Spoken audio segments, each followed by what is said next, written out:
একজন পুরুষ কখনো কারো প্রিয়জন হতে পারে না।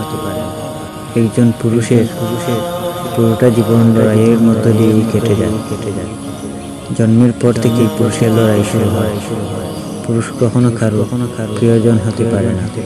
পুরুষ সব সময় শুধু মানুষের প্রয়োজন হয়ে থাকে।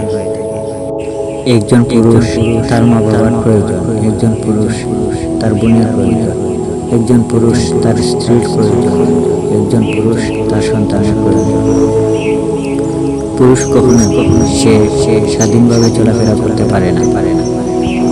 তোমার কাছে অর্থ সম্পদ নেই, তোমার পকেট ফাঁকা, তো তুমি পুরুষ, এই শিক্ষিত সমাজে তোমার 2 পয়সারও দাম নেই।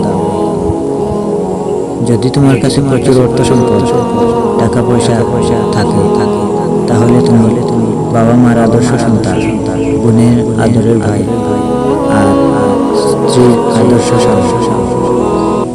তোমার থেকে কেউ উপকৃত হতে পারে না, তাহলে তুমি অবহেলিত। সমাজে তোমার পরিচয় কেউ তুলে ধরবে না।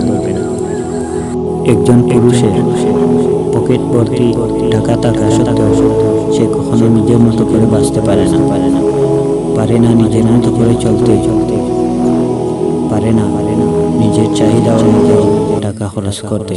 কারণ তার টাকার পরিমাণের চেয়েও তার দায়িত্বের বোঝাটা অনেক বড়। একজন পুরুষ কখনো নিজের মতো করে বাঁচতে পারে না, কারণ পুরুষ সর্বকালের জন্য সবার প্রয়োজনীয় হয়ে যায়। একজন পুরুষ জন্মের পর থেকে কাঁধে নিয়ে চলে অন্যদের জন্য পালন করা দায়িত্ব।